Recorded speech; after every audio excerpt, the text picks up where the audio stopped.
Still talking about the Africa Day, I'm joined by Dr. Modupe Taylor-Pearce, the CEO of Breakfast Club Africa, a Pan-African business forum. Thank you so much, Dr. Modupe, for joining us. Thank you, Athan. It's a pleasure to be here. Great. First of all, happy Africa Day. Happy Africa Day to you too. Great. And may this be truly the African century when we rise together and truly meet our full potential as a continent. Mm-hmm. Talking about full potential, how can Africa break free from the psychological chains of colonialism? Athan, it's a very important question about the psychological chains, because one of the things that the colonial powers were very successful at doing was of convincing our ancestors and ourselves by extension that we are not sufficient. And you see that in many of our activities and our actions, in the fact that when we're faced with crisis, the first thing we do is look to our donor partners or externally for help instead of internally. When we are looking for quality products, we first prefer products that are brought from outside.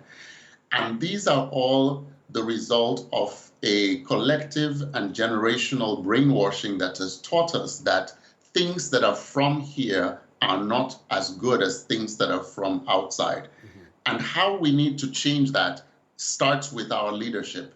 First thing that we need to do, and this is one of the things I'm so proud that His Excellency Paul Kagame has always done, is we need our leaders to reinforce by their words and their actions that we are sufficient, that we don't need to go to Paris, to London, in order to meet and solve our problems. When we have challenges, we can meet together. Everything we need in Africa, for Africa to be great, for businesses to grow, is already right here on the continent.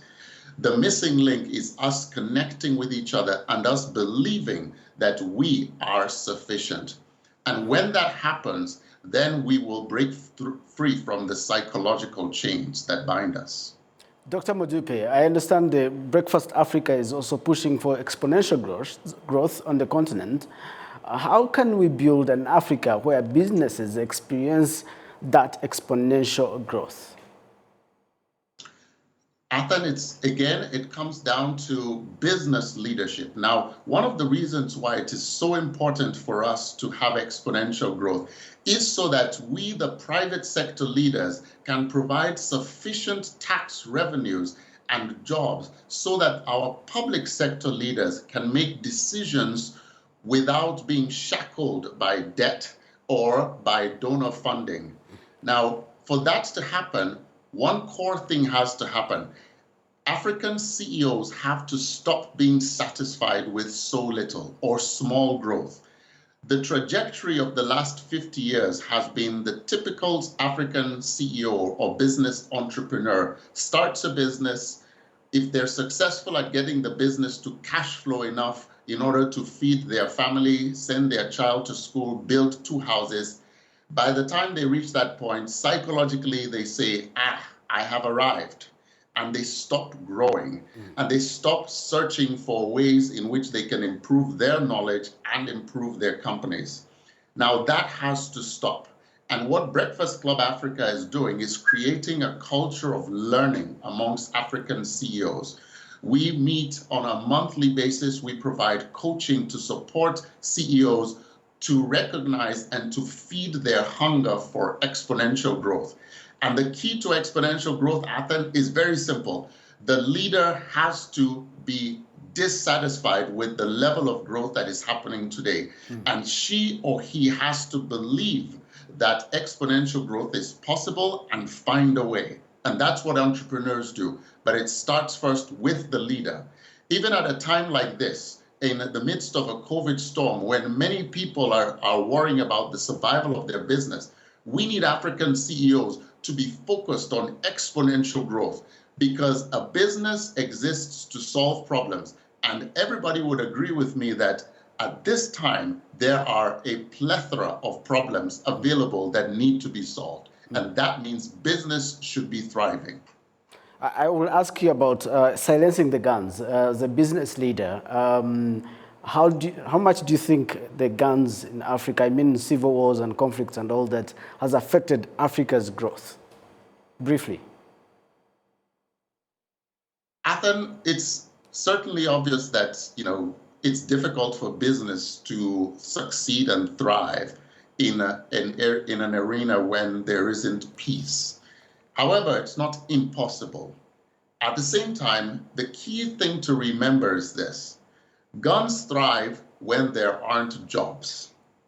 When people have work to do, young people have work, they have jobs, it's very difficult to recruit them to man those guns. Mm-hmm. And even the people who want to cause the trouble have to recruit sufficient young people in order to continue their mayhem.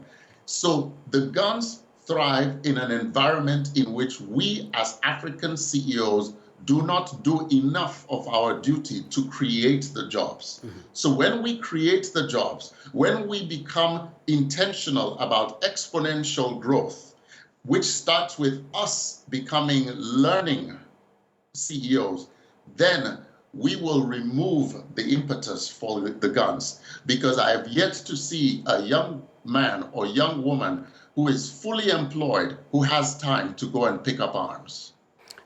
Last one, how can African leaders and businesses create a resilient economy in the post-COVID-19 outbreak? I think there are a lot of opportunities for business right now and in this post-COVID outbreak. First of all, most countries have recognized the importance of things like food security, of medical security, being able to produce your own food, to produce your own medical, certain things that are critical. But there are also loads of opportunities from digitalization to education. And these are all ways in which we can build resilient economies that are diversified. We have recognized, and we've seen it in Nigeria with the oil crisis, that if we are over-dependent on one particular industry, then that creates a lack of resilience. Now, the key is this: public sector leaders cannot create jobs. It is left to private sector leaders to create the jobs. And for them to create the jobs, they need to learn new skills that will help them to grow their companies. And this June, we are organizing the Made in Africa Leadership Conference, which is designed to help African CEOs be able to find solutions to their current problems. And I'm inviting you and all of our viewers who are intentional about creating a magnificent Africa and growing their companies to come to this conference from 16 to 19 June.